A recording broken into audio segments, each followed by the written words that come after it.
ഇന്നത്തെ കാലഘട്ടത്തിൽ എനിക്ക് തോന്നുന്നു മനുഷ്യനെ ഏറ്റവും കൂടുതൽ ചേഞ്ച് ചെയ്യാനും ഇമ്പാക്ട് ചെയ്യാനും ഏറ്റവും പവർഫുൾ ആയിട്ടുള്ള ഒരു ടൂളാണ് സ്റ്റോറീസ്. ഒരു ഫസ്റ്റ് ട്വിസ്റ്റ് വരുന്നത് എല്ലാവരും മ്യൂസീഷ്യനെ കാണുമ്പോഴാണ്.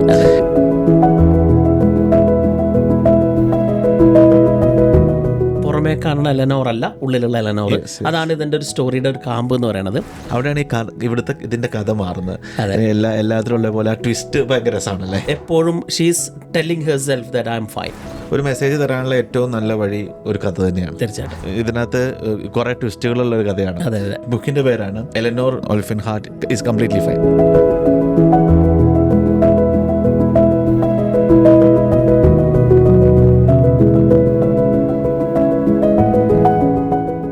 ശ്യാം, യെസ്, ഇന്നൊരു കഥയാണ്. ഒരു കഥ. അതാണ് നമ്മൾ സാധാരണ നമ്മുടെ ബുക്ക് ഇറ്റ്സ് എ ബുക്ക് നമ്മൾ നോൺ ഫിക്ഷനിലാണ് നമ്മൾ ചൂസ് ചെയ്യാറ്. ഇത് സോർട്ട് ഓഫ് എ റിയൽ സ്റ്റോറിയാണ്, പക്ഷേ ഇറ്റ്സ് എ ഫിക്ഷണൽ ബുക്ക്. ഒരു കഥ പറയുന്ന ഒരു ബുക്കാണിത്. പക്ഷേ വെരി റെലവൻറ്റ് ടു ലൈഫാണ്. നമ്മുടെ കല്യാണി പ്രിയദർശൻ ഹിറ്റാക്കിയ ഒരു ബുക്കാണ്. പുള്ളിക്കാരുടെ ഒരു ഇൻ്റർവ്യൂവിൽ ഈ ബുക്കിനെ കുറിച്ച് ഒത്തിരി മെൻഷൻ ചെയ്തു. അത് പിന്നെ ഈ ബുക്കിനെ മലയാളികൾ ഇരു കൈയും നീട്ടി സ്വീകരിച്ച ഒരു ബുക്കാണ്. ബുക്കിന്റെ പേരാണ് Eleanor Oliphant is completely fine എന്നുള്ളതാണ്. അപ്പം ഗെയിൽ ഹനിമൻ ആണ് ഈ ബുക്ക് എഴുതിയിരിക്കുന്നത്. ലൈഫിൽ എനിക്ക് തോന്നുന്നു കണക്ഷൻസ്, ഇതൊക്കെ നമുക്ക് ഹ്യൂമൻ ബീയിങ്സ്, നമ്മൾ മനുഷ്യർ അങ്ങോട്ടും ഇങ്ങോട്ടും ആരെങ്കിലുമൊക്കെ ഉണ്ടാവുക, എന്താ പറയുക, ലൈഫിൽ പ്രസൻ്റ് ആവുക എന്നുള്ളത് ഇമ്പോർട്ടൻ്റ് ആണ് എന്ന് ചെറിയൊരു മെസ്സേജ് പറയുന്ന കഥയാണ്. പക്ഷേ ഭയങ്കര രസമുള്ള കഥയാണ്. ശ്യാം ഇങ്ങനത്തെ ബുക്സ് വായിക്കുന്ന ആളാണെന്ന് എനിക്കറിയാം, പക്ഷേ ഒത്തിരി ഇമ്പോർട്ടൻസ് കൊടുക്കാത്ത ഒരാളാണ്. എന്തുകൊണ്ടാണ് ഇങ്ങനത്തെ ഒരു ബുക്കിലേക്ക് എത്തിച്ചേരാനും നമുക്കിവിടെ ഇങ്ങനത്തെ ഒരു ബുക്ക് ഇവിടെ റിവ്യൂ ചെയ്യണം, ഈ ബുക്ക് ഇവിടെ റിവ്യൂ ചെയ്യണം എന്ന് വിചാരിക്കാനുള്ള കാരണം? കൂടുതലും നമ്മൾ ആ ഒരു നോൺ ഫിക്ഷൻ ടൈപ്പ്, അല്ലെങ്കിൽ ആ ഒരു എന്താ പറയുക, very content driven, message driven type of messages ബുക്സാണ് നമ്മളിവിടെ പറയാറ്. പക്ഷേ ഇന്നത്തെ കാലഘട്ടത്തിൽ എനിക്ക് തോന്നുന്നു മനുഷ്യനെ ഏറ്റവും കൂടുതൽ ചേഞ്ച് ചെയ്യാനും ഇമ്പാക്ട് ചെയ്യാനും ഏറ്റവും പവർഫുൾ ആയിട്ടുള്ള ഒരു ടൂളാണ് സ്റ്റോറീസ്, കഥകൾ. എലനോർ ഒലിഫന്റിന്റെ സ്റ്റോറി വെരി ഇമ്പോർട്ടൻ്റ് ആണ്. കാരണം പ്രത്യേകിച്ചും നമ്മൾ ഇപ്പോൾ എത്തി നിൽക്കുന്നതായിട്ടുള്ളൊരു ജേണിയിൽ, അല്ലെങ്കിൽ നമ്മൾ കൈകാര്യം ചെയ്യുന്ന ഒരു കമ്മ്യൂണിറ്റിയിലെ സോഷ്യൽ മീഡിയ എന്ന് പറയുന്ന ഒരു സാധനം അത് നടത്തിയിട്ടുള്ളൊരു ഇമ്പാക്റ്റ് എന്താണ്, അതിൻ്റെ ഒരു നെഗറ്റീവ് ഇമ്പാക്റ്റ് എത്രത്തോളാണെന്നുള്ളത് നമ്മളുടെ ഒരു ലാസ്റ്റ് 12 മന്തിലെ ജേണി പരിശോധിച്ച് കഴിഞ്ഞാൽ അറിയാം. ഏകദേശം ലാസ്റ്റ് മെയിലാണ് നമ്മൾ ആ ഒരു ഡീപ്പ് വർക്ക് എന്ന് പറഞ്ഞ ബുക്ക് പുറത്തേക്ക് ഇട്ടത്, അല്ലെങ്കിൽ അതിൻ്റെ ഒരു റിവ്യൂ വന്നത്. ഒരു ക്ലോസ് ടു 3 lakh ആളുകൾ ആ എപ്പിസോഡ് കണ്ട് ഒരു അത്ര അധികം നെറ്റ്വർക്ക് നമുക്ക് ആ ഒറ്റ വീഡിയോ ഒന്നുണ്ടായി. കാരണം അതൊരു സോഷ്യൽ പ്രോബ്ലം ആണ് എന്ന് നമുക്ക് തിരിച്ചറിഞ്ഞത് അങ്ങനെ റെലവൻ്റ് ആയിട്ടുള്ളൊരു മെസ്സേജ് ആണെന്നുള്ളത്. പിന്നെ യെസ്, ഞാൻ ഒരു ഫിക്ഷണൽ ബുക്സ് ഞാൻ എപ്പോഴും വായിക്കണതാണ്. പക്ഷേ നമ്മളിങ്ങനെ ഒരു സ്പേസിലേക്ക് ഫിക്ഷനേക്കാളും നോൺ ഫിക്ഷൻ ആണ് ഇമ്പോർട്ടൻ്റ് എന്ന് തോന്നിയിട്ടായിരിക്കും ചിലപ്പോൾ നമ്മൾ അങ്ങനെ സ്റ്റാർട്ട് ചെയ്തത്. പ്രത്യേകിച്ചും ഈ ബുക്ക് ഒരു സോഷ്യൽ റെലവൻസിനെ പറ്റിയിട്ട് നമുക്ക് പറയാനില്ല, അത്രത്തോളം അധികമുണ്ട്. കാരണം നമ്മളെല്ലാവരും കാണുന്ന, നമ്മൾ പുറമെ കാണുന്ന പരിചയപ്പെടുന്ന ആളുകളെല്ലാം ഈ എലനോറിനെ നമുക്ക് കാണാം. ഒരു ഗെയിൽ ഹനിമൻ എന്ന് പറയുന്ന ഒരു വെരി സ്കോട്ടിഷ് റൈറ്ററാണ്. അദ്ദേഹത്തിന്റെ ആദ്യത്തെ ബുക്കാണ്. All of A sudden it went very viral. മലയാളികളുടെ ഇടയിൽ ജിം പറഞ്ഞ പോലെ കല്യാണി പ്രിയദർശൻ അതൊന്ന് വന്ന് പൊട്ടിച്ച് ചുമ്മാ just in random interview talked about that. അങ്ങനെയാണ് ഞാൻ ഈ ബുക്കിലേക്ക് എത്തിയത്. എനിക്ക് വായിച്ച ഭയങ്കര ഒരു ഇൻട്രസ്റ്റിംഗ് സ്റ്റോറി ആയിട്ട് തോന്നി. It's like a novel. I think it will make a big difference in the way നമ്മൾ ചിന്തിക്കുന്നതിലും ജീവിക്കുന്നതിലും ആളുകളെ കാണുന്നതിലെന്ന് തോന്നുന്നു. അതെ, എനിക്കൊന്ന് ഒരു മെസ്സേജ് തരാനുള്ള ഏറ്റവും നല്ല വഴി ഒരു കഥ തന്നെയാണ്. തീർച്ചയായിട്ടും ഇതിന്റെ കഥയെ അത് തന്നെയാണ് ചെയ്യുന്നത്. അപ്പോൾ ഈ കഥയിൽ എല്ലാ കഥയിലുള്ള പോലെ ഒരു നായികയാണ്. ഇതൊരു ഫീമെയിൽ ഡ്രിവൻ ആയിട്ടുള്ള ഒരു ക്യാരക്ടറാണ് ഇതിനകത്ത് മെയിനായിട്ട് എലനോർ. അപ്പം എലനോറിന് കുറേ പ്രത്യേകതകളുണ്ട്. എലനോർ ശ്യാം പറഞ്ഞ പോലെ തന്നെ നമ്മളിൽ പലരും പുറത്ത് കാണിക്കുന്ന ആളല്ല ആയിരിക്കാം. നമ്മളുടെ ഉള്ളിൽ ഉറങ്ങുന്ന ഒത്തിരി എലനോറുകൾ നമ്മൾ അറിയാത്തത് കൊണ്ടാവാം. ചിലപ്പോൾ ഈ കഥ കേൾക്കുമ്പോൾ നിങ്ങൾക്ക് അത് തോന്നുമായിരിക്കും, ഓക്കെ ഞാൻ ഇങ്ങനെയാണല്ലോ എന്ന് തോന്നാൻ ചാൻസ് ഉണ്ട്. Who is Eleanor? എലനോർ ഒരു 30 year ഏജുള്ള 30 വയസ്സ് പ്രായമുള്ള ഒരു പെൺകുട്ടിയാണ്. തനിയെ ജീവിക്കുന്ന ഒരാളാണ്. വെരി സ്ട്രക്ചേർഡ് ആയിട്ടുള്ള ലൈഫാണ്. എലനോറിനെ സോഷ്യലി വെരി ഐസൊലേറ്റഡ് ആണ്. പുറമേ കാണുന്ന എലനോർ അല്ല, ഉള്ളിലുള്ള എലനോർ. അതാണ് ഇതിൻ്റെ ഒരു സ്റ്റോറിയുടെ ഒരു കാമ്പ് എന്ന് പറയുന്നത്. എപ്പോഴും she's telling herself that I am fine. ഞാൻ തന്നെ എന്നോട് പറഞ്ഞുകൊണ്ടിരിക്കുകയാണ് ഞാൻ ഓക്കെയാണ്. പക്ഷേ ഇന്റേണലി ഒത്തിരി സ്ട്രഗിൾസ് ഉണ്ട്. വെരി സ്ട്രക്ചർഡ് ആയിട്ട് കാര്യങ്ങൾ ചെറുതായി മാറിപ്പോയാൽ പോലും ആങ്സൈറ്റി, അല്ലെങ്കിൽ അതിനെ അങ്ങനെ കാണുന്ന ഒരു എലനോർ, ആളുകൾ തന്നെ വെരി കാണുമ്പോഴേക്കും ജഡ്ജ് ചെയ്യുന്ന ഒരു എലനോർ. അങ്ങനെ ഉള്ള എലനോറുകളെ നമ്മൾ ഒത്തിരി കാണാം. നമ്മുടെ ചുറ്റുവട്ടത്ത് ഒത്തിരി പേരുണ്ട്. നമുക്ക് പരിചയമുള്ള ആളുകളുണ്ടാവാം. നമുക്ക് പുറമേ എല്ലാം പുറമേ നമുക്ക് കാണുമ്പോൾ വെരി ഹാപ്പി ആയിട്ട് അല്ലെങ്കിൽ ഒരു രീതിയിൽ എന്ത് പക്ഷെ ഉള്ളിൽ ഒത്തിരി ക്യാരി ചെയ്യുന്ന ഒരാൾ, അതാണ് എലനോർ. ഇപ്പോൾ നോർമലി ഇപ്പോൾ ശ്യാം പറഞ്ഞ കാര്യങ്ങൾ ഒരു നോർമൽ ആൾ കാണിക്കുവാണെങ്കിൽ എല്ലാവരും പറയും സ്ട്രേഞ്ച് ആണ്. അതെ അതെ. പക്ഷെ എലനോർ ശരിക്കും സ്ട്രേഞ്ച് ആയിട്ട് തന്നെയാണ് ആളുകൾ പുള്ളിക്കാരിനെ കണക്കൂട്ടിയത്. ഇത് മാത്രമാണെങ്കിൽ സ്ട്രേഞ്ച് ആണെന്ന് എനിക്ക് തോന്നുന്നില്ല അല്ലേ. ഐ തിങ്ക് നമ്മൾ എലനോറിന് ബാക്കിയുള്ള ആളുകളിൽ കാണുന്ന ഒരു സോഷ്യൽ നോമുകളില്ല. അതായത് സൊസൈറ്റി എക്സ്പെക്ട് ചെയ്യണ പോലെയല്ല എലനോർ പെരുമാറുന്നത്. എലനോർ വെരി ബ്ലണ്ടാണ്. ഉള്ള കാര്യം തുറന്നു നോക്കി മുഖത്തടിച്ച പോലെ പറയും. അത് ആളുകൾക്ക് ഹാപ്പി ആവില്ല. അപ്പൊ അതുകൊണ്ട് ഗ്രാജുവലി ആളുകൾ അവളുടെ അടുത്തൊരു ഡിസ്റ്റൻസ് എപ്പോഴും കീപ്പ് ചെയ്യും. പിന്നെ ആ ഒരു സൊസൈറ്റിയുടെ ലേബലിന്റെ ഉള്ളിൽ ഫിറ്റ് ആവാത്ത ഒരാളാണ്. കാരണം വെരി ഓക്വേർഡായിട്ട് ജീവിക്കുന്ന ഒരാൾ, ഒറ്റയ്ക്ക് ജീവിക്കുന്ന ഒരാൾ, എല്ലാവരുടെയും തീരുമാനങ്ങൾ എല്ലാവരോടും ചോദിച്ച് തീരുമാനങ്ങൾ എടുക്കാത്ത ഒരാൾ. സൊസൈറ്റിക്ക് ഒരു കുറേ നിയമങ്ങളും ചട്ടങ്ങളൊക്കെ ഉണ്ടല്ലോ. നമ്മളതിൽ ഫിറ്റ് ചെയ്തില്ലെങ്കിൽ നമ്മൾ അവരെ ഓക്വേർഡ് ആക്കാം, സ്റ്റാൻഡ് ഔട്ട് ചെയ്യും. ഇപ്പം നമ്മളെ ഓരോരുത്തരും നമ്മളുടെ ഒരു ഘട്ടത്തിൽ ചിലപ്പോൾ സ്റ്റാൻഡ് ഔട്ട് ചെയ്തിട്ടുണ്ടായിരിക്കാം, തിരിച്ചു വന്നിട്ടുണ്ടായിരിക്കാം. അപ്പോൾ അവളുടെ ബിഹേവിയർ വെരി വിസിബിൾ ആണ്. അപ്പോൾ അവളുടെ ഉള്ളിൽ കൊണ്ടു നടക്കണൊക്കെ സ്റ്റോറി അങ്ങനത്തെ ആയതുകൊണ്ടായിരിക്കാം ആളുകൾ പെട്ടെന്ന് അവളെ ജഡ്ജ് ചെയ്യും. She is so good at judging people too. ഒരാളെ കാണുമ്പോഴേക്കും ഇവൾ എന്താണ്, she has got her own ways of commenting about people. അപ്പോൾ അവള് ഓരോ ആളുകളിൽ കാണുമ്പോഴും സംതിങ് നെഗറ്റീവ് കാണുന്നു. ഇപ്പോൾ നമുക്ക് നെഗറ്റീവ് എന്ന് തന്നെ പറയാം. അങ്ങനെയാണ് അവർ പറയണത്, ഗെയിൽ പറയണത്. അപ്പോൾ അതാണ് അതിൻ്റെ ഒരു ക്യാരക്ടറിസ്റ്റിക്സ്. Very interesting. ആദ്യത്തെ ഒരു കുറേ പേജസ് വായിച്ചു കഴിഞ്ഞാൽ നമ്മൾ എലനോറിൻ്റെ ഒരു ജേണിയിൽ നമ്മൾ യാത്ര ചെയ്യണ പോലെ നമുക്ക് തോന്നാം. നമുക്ക് ഇഷ്ടപ്പെടാത്ത ഒരു ക്യാരക്ടറായിട്ട് നമുക്ക് തന്നെ എന്ത് മനുഷ്യൻ ഇഷ്ടപ്പെടാത്ത ആളായിട്ട് തോന്നില്ല, നമുക്ക് നമ്മളെ തന്നെ കാണാം. കാരണം നമ്മൾ ചില എലമെന്റിൽ ഇപ്പൊ നമ്മൾ എല്ലാ ആളുകളുടെ അടുത്ത് ഒരുപോലെ അല്ല പെരുമാറുക. ഇപ്പൊ നമുക്ക് അൺകംഫർട്ടബിൾ ആയിട്ടുള്ള സ്ഥലങ്ങളിൽ നമ്മളൊരു ഓക്വേർഡാണ്. ഒരു പരിചയമില്ലാത്ത സ്ഥലത്ത് ലിജിൻ ചെന്നിരിക്കുമ്പോൾ നമ്മൾ തന്നെ ചിലപ്പോൾ നമ്മളെ പറ്റി ആലോചിക്കും, അയ്യോ എന്റെ കാര്യങ്ങൾ ശരിയാണ്, എന്റെ മുഖം റെഡിയാണ്, മൂക്ക് റെഡിയാണ്. നമ്മൾ അങ്ങനെ ചിന്തിക്കും, ജഡ്ജ് ചെയ്യും, സ്ട്രേറ്റ് അവേ നമ്മൾ ജഡ്ജ് ചെയ്യും. അങ്ങനെയാണ് എലനോറിന്റെയും കഥ. ഇതിനകത്ത് കുറെ ട്വിസ്റ്റുകളുള്ള ഒരു കഥയാണ്. അതിനകത്ത് ഒരു ഫസ്റ്റ് ട്വിസ്റ്റ് വരുന്നത് എലനോർ മ്യൂസീഷ്യനെ കാണുമ്പോഴാണ്.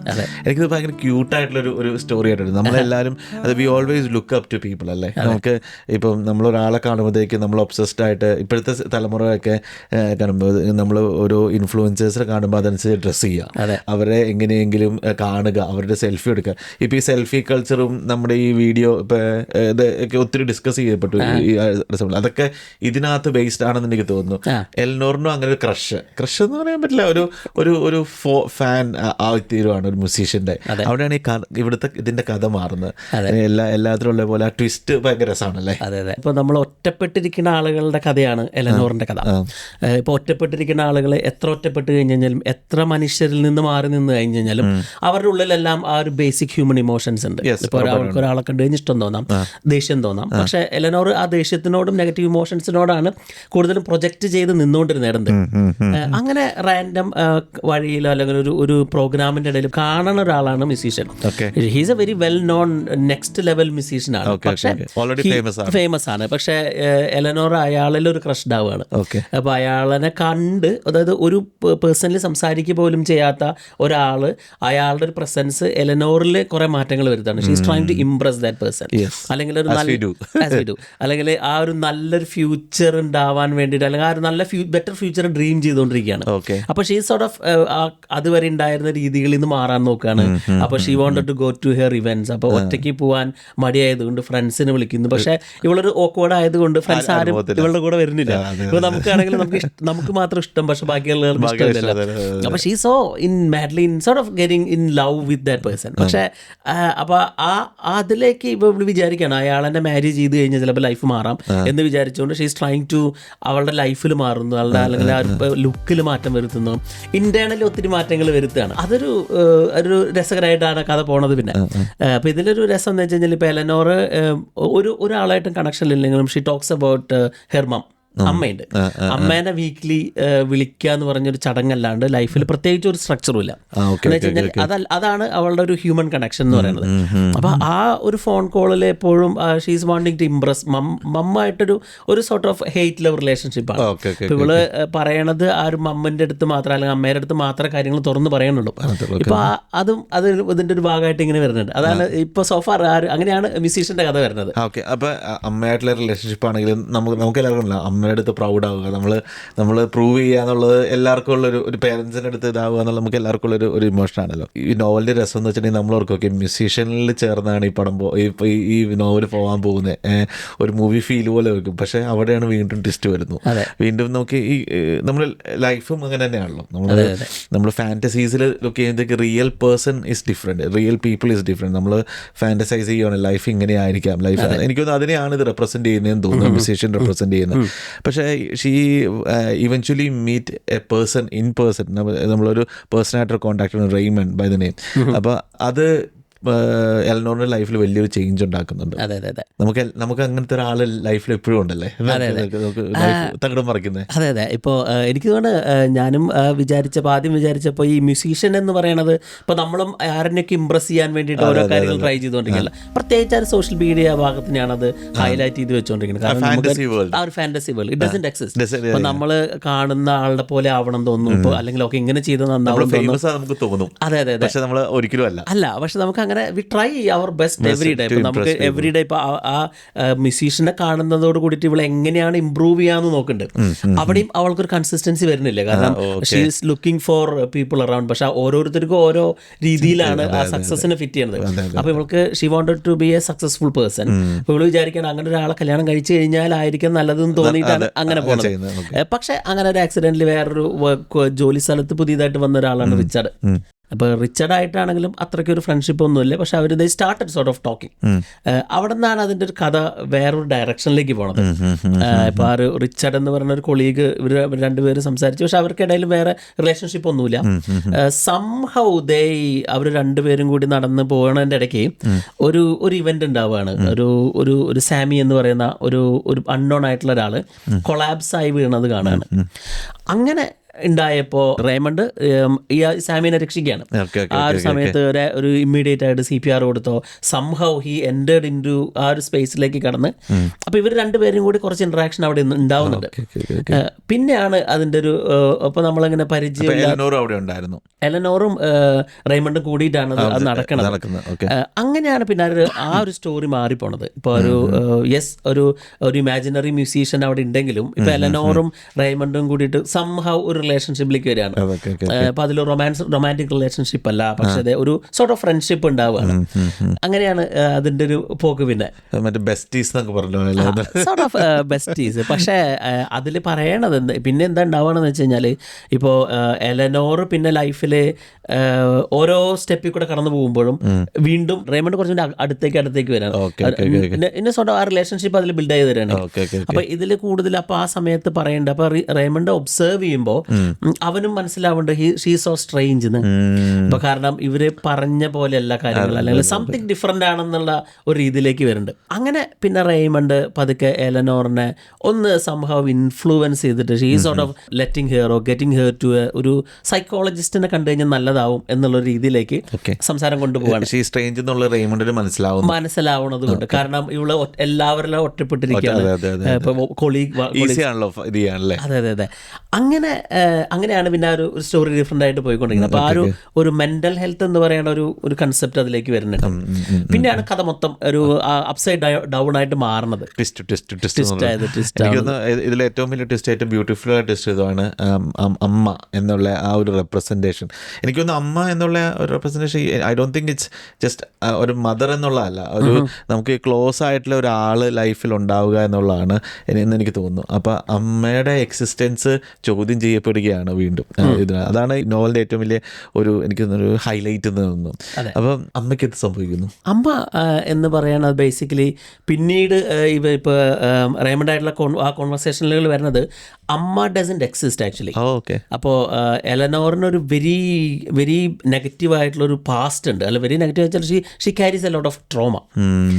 പിന്നെ നമ്മൾ ഇതേവരെ ഒരു സിനിമാറ്റിക് പോലെ പോയിക്കൊണ്ടിരുന്നായിരുന്നു ഈ നോവല്. പിന്നെ പോണത് ഒരു വെരി ഡിസ്ക്രിപ്റ്റീവ് ആയിട്ടുള്ള ആ ഒരു ട്രോമ എങ്ങനെ നമ്മൾ എഫക്റ്റ് ചെയ്യണം, ആ ഒരു പാസ്റ്റിലുണ്ടായ ഇവൻറ്റ്സ് ഇപ്പം ഇപ്പോൾ നമ്മൾ തന്നെ എങ്ങനെ കൊണ്ടു നടക്കണോ ആ രീതിയിലാണ് പോണത്. Okay okay okay. അതും ഇപ്പോഴത്തെ കാലത്ത് വെരി റെലവെന്റ് ആണെന്ന് തോന്നുന്നില്ല ജിൻ? എനിക്കൊന്ന് അതാണ് നമുക്ക് എല്ലാവർക്കും ഒരു റെപ്രസെൻറ്റേഷൻ ഉണ്ട്. നമുക്ക് നമ്മുടെ ലൈഫിൽ നമ്മൾ ലോൺലി ആകുമ്പോഴത്തേക്കും we always have a person we look up to ആണ്. നമുക്ക് ചിലപ്പോൾ ആ പേഴ്സൺ എക്സിസ്റ്റൻ്റ് ആവണമെന്നില്ല. ചിലവർക്ക് ദൈവമാണ്, ലൈക്ക് നമ്മൾ എല്ലാവരും ദൈവവിശ്വാസികളൊന്നുമല്ല, പക്ഷേ നമ്മൾ we look up to the skies and we pray. നമുക്ക് ഒരാൾ സഹായിക്കാം, നമുക്ക് ഒരു ആശ്വാസം കിട്ടുക, അതും ഒരു റെപ്രസെൻറ്റേഷനാണ്. ഇപ്പോൾ ദൈവത്തിൽ വിശ്വാസം ഇല്ലാത്തവർക്ക് ചിലപ്പോൾ ഒരു റിലേഷൻഷിപ്പ്, ചിലപ്പോൾ ഭാര്യയായിരിക്കാം, അമ്മയായിരിക്കാം, അച്ഛനായിരിക്കാം, അനിയനായിരിക്കാം, കൂട്ടുകാരായിരിക്കാം, ആരെങ്കിലും ആയിരിക്കാം.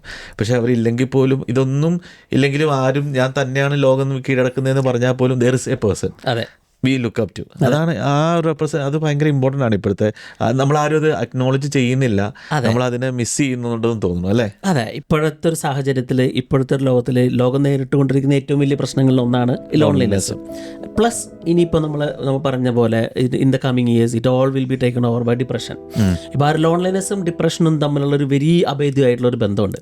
ഇപ്പോൾ ലോൺലിനെസ് അല്ലെങ്കിൽ ഏകാന്തത എന്ന് പറയുന്നത് ഒരു മനുഷ്യൻ ഒറ്റയ്ക്കാവണ ഒരവസ്ഥയല്ല എന്നാണ് ഈ നോവൽ എന്നെ പഠിപ്പിച്ചത്. It is more sort of നമ്മൾ ഒറ്റയ്ക്കല്ല, she was surrounded by a lot of people, പക്ഷെ she was never seen by someone. നമ്മൾ ചിലപ്പോൾ ഒരു ഫാമിലിയിൽ ഇരിക്കുകയാണെങ്കിലും നമുക്കെല്ലാം ചുറ്റുവട്ടത്തെ ആളുകളുണ്ടെങ്കിലും നമ്മൾ കാണാതെ പോകുന്ന അല്ലെങ്കിൽ നമ്മൾ തിരിച്ചറിയാതെ പോകുന്ന കുറേ ആളുകളുണ്ട്. അതാണ് എനിക്ക് തോന്നുന്നത് ആ പോയിന്റിലേക്കായിരിക്കും ചിലപ്പോൾ എനിക്ക് ഈ ബുക്ക് അല്ലെങ്കിൽ നമ്മളുടെ ഇടയിൽ അല്ലെങ്കിൽ നമ്മൾ കൈകാര്യം ചെയ്യുന്ന ആളുകളുടെ ഇടയിൽ ഒരു റെലവൻസ് ആയിട്ട് തോന്നുന്നത്.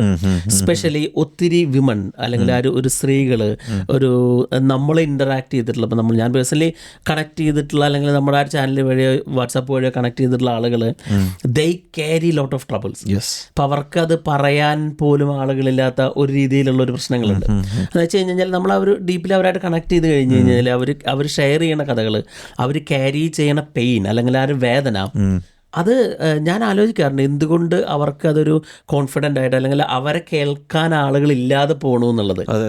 റെയ്മണ്ടുകൾ ഇല്ലാത്തതും ഒരു ഇതാണല്ലേ? അതെ, കാരണം ഇത്രയും സോഷ്യൽ മീഡിയ തിങ്ങി നിറഞ്ഞു നിൽക്കണം. Everyone is highly connected.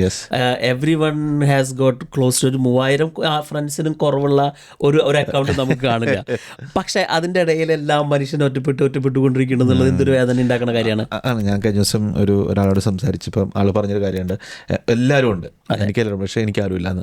അപ്പം ലൈക്ക് ഇറ്റ്സ് ഹാർഡ് ടു നമുക്ക് അണ്ടർസ്റ്റാൻഡ് ചെയ്യാണ്ട് ചില സമയത്ത് നമ്മൾക്ക് വെരി ലവിങ് ആയിട്ടുള്ള ഫാമിലി ഉണ്ട്, എല്ലാം ഉണ്ട്, പക്ഷേ എനിക്ക് ഒറ്റയ്ക്കാണെന്നുള്ള ഫീലാണ് ഇപ്പോഴും വരുന്നതെന്നുള്ളത്. അപ്പോൾ എനിക്ക് തോന്നുന്നു ഓൺ ദി അതർ സൈഡ് ഇപ്പോൾ റെയ്മണ്ട് എന്ന് പറഞ്ഞ വ്യക്തിയാവാനും നമുക്ക് പറ്റും. ഇപ്പോൾ നമ്മുടെ വർക്ക് പ്ലേസിലോ അല്ലെങ്കിൽ നമ്മുടെ ഫാമിലിയിലോ ഒരു ഇച്ചിരി മാറി നിൽക്കുന്ന ഒരാളുണ്ടെങ്കിൽ ചിലപ്പം ആ ആൾ മാറി നിൽക്കുന്ന ആൾ സ്ട്രേഞ്ച് ആയതുകൊണ്ടായിരിക്കത്തില്ല, ചിലപ്പോൾ എൽനോറിനെ പോലെ ഒരു ട്രോമ ഉണ്ടായിട്ടായിരിക്കാം, അല്ലെങ്കിൽ ദർ കുഡ് ബി റീസൺ ഈ സൊസൈറ്റിയിൽ നിന്ന് വലിഞ്ഞു നിൽക്കുന്നത് അല്ലെങ്കിൽ സാഡ് ആയിട്ടിരിക്കുന്നത്. So you can be the Raymond. അത് നമുക്ക് പോയിട്ട് ആളോട് സംസാരിക്കാം, ആളെ ഹെൽപ്പ് ചെയ്യാം, ചിലപ്പം അത് ഒരു ലൈഫ് തന്നെ മാറ്റിക്കളയും. അതും ഇതിൻ്റെ ഒരു റിയാലിറ്റി ആണല്ലേ? അതെ ലിജിൻ, ഇപ്പം ഞാൻ കുറച്ച് നാൾ മുമ്പ് നമ്മളുടെ ഗ്രൂപ്പിൽ നമുക്കൊരു മെസ്സേജ് വന്നത് എന്ന് വെച്ചാൽ it is very very painful ആയിട്ടുള്ളൊരു യങ് ഗേൾ, ഒരു സംഭവം സോർട്ട് ഓഫ് ഐ തിങ്ക് +2 കഴിഞ്ഞ് ഡിഗ്രിക്ക് അങ്ങോട്ട് ചേർന്ന് പഠിച്ചുകൊണ്ടിരിക്കുന്നതിൻ്റെ ഇടയ്ക്കാണ് she got into sort of lot of mental health issues പോലെയുള്ള സംഭവങ്ങൾ വന്ന് ഡോക്ടറുടെ അടുത്തേക്ക് പോകുന്നു. കാരണം നാട്ടിലൊരു രീതിയുണ്ട്, നമ്മൾ എന്തെങ്കിലും വന്നു കഴിഞ്ഞാൽ നേരെ we go to a doctor, they prescribe medication, പിന്നെ അത് അങ്ങനെ പോവുകയാണ്. അപ്പോൾ ആ ഒരു മെഡിസിൻ എടുക്കണോ വേണ്ടോ എന്ന് സംശയിച്ച് നിൽക്കുന്ന ആളുകളുണ്ട്. യെസ്, നമ്മൾ മെഡിക്കലി കമൻറ്റ് ചെയ്യല്ല, പക്ഷേ if they had someone to sort of listen to them, അല്ലെങ്കിൽ അവരെന്നെ ഒന്ന് കേൾക്കാനായിട്ട് ഒന്ന് കാണാനായിട്ട് ആരെങ്കിലും ഉണ്ടായിരുന്നെങ്കിൽ ചിലപ്പോൾ ആളുകൾ നമുക്ക് അങ്ങനത്തെ ഒരു ലൈഫ് സ്റ്റൈലിലേക്ക് പോകേണ്ടി വരില്ലായിരിക്കാം. കാരണം പ്രത്യേകിച്ചും ആ ഒരു മെൻ്റൽ ഹെൽത്ത് അത്രയും ചർച്ച ചെയ്യുന്ന സമയത്ത്, ലോൺലിനെസ് അത്രയും ചർച്ച ചെയ്യുന്ന സമയത്ത് ഒറ്റയ്ക്കായിപ്പെടുന്ന മനുഷ്യന്മാരുടെ എണ്ണം ഭയങ്കരമായിട്ട് കൂടിക്കൊണ്ടിരിക്കുകയാണ്. നമ്മൾ വെരി കണക്റ്റഡ് ആണ്, പക്ഷെ ഡിസ്കണക്റ്റഡ് ആണ്, കംപ്ലീറ്റ്ലി ഡിസ്കണക്റ്റഡ് ആണ്. ഞാൻ എപ്പോഴും ഉപയോഗിക്കുന്ന ഒരു വാക്കാണ് പെരിഫറലി കണക്റ്റഡ്. നമ്മൾ ഡീപ്ലി കണക്റ്റഡ് അല്ല. എല്ലാവരും ഒരു പുറത്ത് മാത്രമാണ് കണക്ഷനുള്ളൂ. ആൾക്കാർക്ക് ഒരു സ്റ്റെപ്പോടെ താഴ്ത്തോടും താല്പര്യമില്ല. എല്ലാവർക്കും ചിലവർക്ക് ഓക്കെ, ഞാൻ പലരും പറഞ്ഞു കേട്ടിട്ടുണ്ട്, ഇനി വർത്താനം പറഞ്ഞാൽ വള്ളിയ അതുകൊണ്ട്, പക്ഷെ ആ നെക്സ്റ്റ് ലെവലിലേക്ക് പോകുന്ന ആൾക്ക് നിലവില്ല. ചിലപ്പോൾ നെക്സ്റ്റ് ലെവലിൽ പോകുമ്പോഴായിരിക്കാം നമ്മൾ ഇച്ചിരി നന്നായിട്ട് കണക്റ്റഡ് ആവുന്നത് എന്നുള്ളത്. സോ നമ്മൾ ഇതൊക്കെ ഡിസ്കസ് ചെയ്തപ്പോൾ എനിക്ക് ഫീൽ ചെയ്തൊരു ഇതെന്ന് വെച്ചിട്ടുണ്ടെങ്കിൽ human connection is very important. ആ നെക്സ്റ്റ് ലെവലിലേക്ക് ഇറങ്ങി കണക്ട് ചെയ്യുക എന്നുള്ളതും, നമ്മൾ സ്ട്രേഞ്ച് അല്ല, നമുക്കും there are people who would understand us എന്നുള്ള നമ്മൾ മറ്റുള്ളവരെ അപ്രോച്ച് ചെയ്യുന്നതും ഇമ്പോർട്ടൻ്റ് ആണെന്ന് എനിക്ക് തോന്നുന്നു. പിന്നെ mental health is important as well, നമ്മൾ അതിനെ അഡ്രസ്സ് ചെയ്യാന്നുള്ളത്. അതെ, കാരണം അങ്ങനെ ആരും ഇല്ലാത്ത ആളുകളാണ് ഇപ്പോൾ എലനോർ ഒരു മമ്മി, അല്ലെങ്കിൽ എന്നോ മരിച്ചുപോയ ഒരു അമ്മയായിട്ട് ഡെയിലി സംസാരിച്ചു കൊണ്ടിരിക്കുന്നതും, ആ മമ്മി എന്ന് പറയുന്നത് ഒരു അന്നത്തെ പാസ്റ്റ് എക്സ്പീരിയൻസിന്റെ ഒരു ക്യാരി ഫോർവേഡ് ആണ്, ഒരു റുമിനൻസ് ആണ്, അന്നത്തെ ബാക്കി കിടക്കുന്നതാണ് തലയിൽ. She had A very support structure. ഇപ്പോൾ എലനോറിനൊരു അമ്മയുണ്ടായിരുന്നു, സിസ്റ്റർ ഉണ്ടായിരുന്നു. പക്ഷെ ഒരു വെരി ട്രാജിക് ആക്സിഡന്റിൽ, ഒരു ഇവന്റിൽ അമ്മ മരിച്ചു പോവാണ്, അവിടെ സിസ്റ്റർ മരിച്ചു പോവാണ്. അപ്പോൾ ഇവർ ഒറ്റയ്ക്കുള്ളൂ. അപ്പോൾ ഷീസ് തിങ്കിങ് അവർക്ക് അവരെ ഇപ്പോഴും ക്യാരി ചെയ്തുകൊണ്ടിരിക്കുകയാണ്. നമുക്ക് അതിനെ ഒരു ലെറ്റ് ഗോ ചെയ്യാനുള്ള ഒരു കപ്പാസിറ്റി ഇല്ല. അപ്പം നമ്മൾ അതുകൊണ്ട് ആ ഒരു ഷെയിം കൊണ്ട്, അല്ലെങ്കിൽ അങ്ങനെ ഒരു ട്രോമ ക്യാരി ചെയ്യുന്നതുകൊണ്ട് പല ആളുകളോട് ഇൻട്രാക്ട് ചെയ്യാൻ പറ്റുന്നില്ല, സോഷ്യലി കണക്ട് ചെയ്യാൻ പറ്റുന്നില്ല. പക്ഷേ ഇന്നത്തെ കാലത്ത് ആ ഒരു സോഷ്യൽ കണക്ഷൻ്റെ ഇമ്പോർട്ടൻസ് ആണ് എനിക്ക് തോന്നുന്നത് ഏറ്റവും വലിയ ഒരു ലെസൺ എന്ന് പറയുന്നത്. അപ്പോൾ നമ്മളൊരു കംപ്ലീറ്റ്ലി ഡിസ്കണക്റ്റഡ് ആയിട്ടുള്ള സമയത്ത് there should be someone, you need find someone, one person to at least talk to and listen to. അല്ലേ? അത് ഉറപ്പായിട്ടും. അത് എനിക്ക് തോന്നുന്നത് നമ്മൾ ആ വൺസ് പേഴ്സണലി കണക്ട് ചെയ്യാൻ സ്റ്റാർട്ട് ചെയ്ത് കഴിഞ്ഞിട്ടുണ്ടെങ്കിൽ you will get back to that normal life. നമ്മുടെ പണ്ടൊക്കെ ഉണ്ടായിരുന്ന പോലെ മറ്റേ കാവലൊക്കെ ഇരുന്ന് സംസാരിച്ച് എല്ലാ സങ്കടങ്ങളും രാത്രി വരെ ഇരുന്ന് വർത്തമാനം പറഞ്ഞിട്ട് പോകുന്ന ആ ഒരു രീതിയൊക്കെ വീണ്ടും തിരിച്ചു വരാവുന്നതേ ഉള്ളൂ എന്ന് എനിക്ക് തോന്നുന്നു. അതെ അതെ. പിന്നെ വെച്ചാൽ അത്തരം ട്രോമ ഉള്ള ആളുകൾക്കാണെങ്കിൽ ഇപ്പോൾ ഇതിൽ വരുന്ന ഒരു വേറൊരു ഇൻവിസിബിൾ സ്റ്റോറി ഉണ്ട്. ഇപ്പോൾ എലനോറിൻ്റെ ലൈഫ് ചേഞ്ച് ചെയ്യണത് ഒരു സംവേർ ഒരു ഹ്യൂമനെ കണ്ടപ്പോഴാണ്, ഒരു മ്യൂസീഷ്യനെ കണ്ടപ്പോഴാണ്, പിന്നെ ആ ഒരു റേമണ്ട് വന്നപ്പോഴാണ്. അപ്പോൾ there are importance of human connections ഉണ്ട്, ആ റിയൽ ഹ്യൂമൻ കണക്ഷൻ. അപ്പോൾ നമ്മൾ റാദർ ദാൻ നമ്മൾ ആ ഒരു ഇൻസ്റ്റാഗ്രാമിലോ സോഷ്യൽ മീഡിയയിലോ കണ്ട പെരിഫറൽ കണക്ഷൻസോ ലൈക്കിനോ വേണ്ടിയിട്ടുള്ള ആളുകളുടെ അപ്പുറത്തേക്ക് there should be a human that who can change the life. Definitely. So Shyam, if there's one thing in this book that you would want to say it as a message, എന്തായിരിക്കും അത്? Message എന്ന് പറഞ്ഞു കഴിഞ്ഞാൽ ഇപ്പോൾ എനിക്കും നമ്മളുടെ ഒരു experience കൊണ്ട്, അല്ലെങ്കിൽ നമ്മുടെ ഒരു ഈ ചാനൽ വഴിയുള്ള നമ്മൾ ആളുകളായിട്ടുള്ള അടുപ്പം കൊണ്ട് ഞാൻ മനസ്സിലാക്കിയിട്ടുള്ളത്, ആളുകൾ they are living in a world of extreme pain. എല്ലാവരും അവരുടേതായിട്ടുള്ള അവരെ കൊണ്ട് സോൾവ് ചെയ്യാൻ പറ്റാത്ത പ്രശ്നങ്ങളിലാണ് ജീവിച്ചുകൊണ്ടിരിക്കുന്നത്. ദേ തിങ്ക് അറ്റ്ലീസ്റ്റ്, അല്ലെങ്കിൽ അവർക്ക് അതിനൊരു സൊല്യൂഷൻ ഇല്ല എന്ന് കരുതുന്നു. അപ്പോൾ അത് ഡസൻ മാറ്റർ മാൻ ആണോ വിമൻ ആണോ എന്നുള്ളതില്ല. അപ്പോൾ എല്ലാവരുടെ ഉള്ളിലും ഒരു എലനോർ ഉണ്ട്. They are carrying N Eleanor. അല്ലെങ്കിൽ അവരുടെ ഒരു കുറേ പാസ്റ്റ് ഇവൻറ്റ്സ് അവരുടെ തലയിൽ കടന്നുകൂടിയിട്ടുണ്ട്. അല്ലെങ്കിൽ അവർക്കൊരു ഞാൻ റാൻഡം നമ്മുടെ വാട്സപ്പ് ഗ്രൂപ്പിൽ ഒരു പോസ്റ്റ് ഇട്ടപ്പോൾ ഒരു majority Z they are stuck in their life. ആ ഒരു സ്റ്റക്ക് ആവുക എന്ന് പറയുന്ന ഒരു അവസ്ഥയുണ്ടല്ലോ, എനിക്ക് അതിനെയാണ് കുറച്ചും കൂടി അഡ്രസ് ചെയ്യണമെന്ന് തോന്നിയത് ത്രൂ ദിസ് ബുക്ക്. കാരണം there may be people around they can help you, അല്ലെങ്കിൽ you always have to look for that person. അതിൽ വേറെ ഒരു കോൺട്രാക്ഷൻ അല്ല. നമ്മളൊരു ഒരു റിലേഷൻഷിപ്പ് ഉണ്ടെങ്കിൽ മാത്രം ഒരാൾക്ക് കണക്ഷൻ ഉണ്ടാവണമെന്നില്ല. There are people they could help. ആ ഒരു റേമണ്ടും ഇവരുമായിട്ടുള്ള relation that's not end up in ഒരു മാരേജ് എന്നൊന്നും അങ്ങനെയൊന്നും പറയില്ല. It's like a story. പിന്നെ കാരണം ഒരാളുടെ ആയിട്ടുള്ള ഒരു കോൺവെർസേഷൻ മതിയാവായിരിക്കാം ഒരാളുടെ ലൈഫ് ഒന്ന് മാറിപ്പോവാനായിട്ട്. അത്തരം ആ ഒരു മിനി കോൺവെർസേഷനുകൾ, അല്ലെങ്കിൽ ആ ഒരു മിനി കണക്ഷൻസ് ആളുകളായിട്ട് ഉണ്ടാക്കി തുടങ്ങാനാണ് ഞാൻ പറയുള്ളൂ. Rather than you are living in a world of എല്ലാം ഒളിച്ചിരിക്കണം, അല്ലെങ്കിൽ ഒട്ടും ആളുകളായിട്ട് കണക്ട് ചെയ്യാത്ത ആ ഒരു ലൈഫിനേക്കാളും എവറിബഡി ക്യാരീസ് എ സ്റ്റോറി, അല്ലെങ്കിൽ ആ ഒരു hidden stories, hidden pains, hidden trauma, അപ്പം ഇതെല്ലാം ചിലപ്പോൾ ഒരാളെ കൊണ്ട് മാറ്റിയെടുക്കാൻ പറ്റുമായിരിക്കും. I think people should start looking for that person. Definitely. എനിക്കൊന്നു നിങ്ങളിലൊരു എൽനൂർ ഉണ്ടെങ്കിലോ, നിങ്ങൾക്ക് ഒരു എൽനൂറിനെ അറിയാമെങ്കിലോ, അങ്ങനത്തെ ഒരു ക്യാരക്ടറുള്ള ആളെ അറിയാമെങ്കിലോ, അല്ലെങ്കിൽ നിങ്ങൾക്ക് എന്തെങ്കിലും അങ്ങനെ ഒരാളെ ഇൻഫ്ലുവൻസ് ചെയ്യാൻ പറ്റിയിട്ടുണ്ടെങ്കിൽ, അല്ലെങ്കിൽ നിങ്ങൾ ആരെങ്കിലും ഹെൽപ്പ് ചെയ്തിട്ടുണ്ടെങ്കിൽ, please comment below. We would love to listen to your story. ഇപ്പോൾ ഒരു ചെറിയൊരു ഇതുപോലെ കമൻറ്റായിട്ട് ഇടുക നിങ്ങളുടെ സ്റ്റോറി, അല്ലെങ്കിൽ പേഴ്സണലി നമുക്കായിട്ട് നമ്മുടെ വാട്സപ്പിൽ നമ്പറുണ്ട്, കോൺടാക്ടേഴ്സ്, ലെറ്റസ് നോ, അല്ലെങ്കിൽ നമ്മുടെ ഗ്രൂപ്പിൽ ജോയിൻ ചെയ്യുകയാണെങ്കിൽ അതിനകത്ത് ചെയ്യാം. നമ്മുടെ എപ്പിസോഡ് സ്പോൺസർ ചെയ്ത സാസിൽക്കായിരുന്നു, താങ്ക് യു. ഇത് കേട്ടിട്ട് ഓക്കെ നല്ല സ്റ്റോറി എന്ന് പറഞ്ഞാൽ പറയുന്നതിൻ്റെ അപ്പുറം നിങ്ങളുടെ തൊട്ടപ്പുറത്തിരിക്കുന്ന ആൾക്ക് എന്താണ് വേണ്ടത്, ആസ് എ കണക്ഷൻ വേണ്ടത് എന്നുള്ളത് നിങ്ങളൊന്ന് ഫിഗർ ഔട്ട് ചെയ്യാൻ നോക്കുക, അല്ലേ ശമ? അതെ, തീർച്ചയായിട്ടും. അപ്പോൾ thank you for your time. അപ്പോൾ അടുത്ത ബുക്കായിട്ട് നോക്കി കാണാം.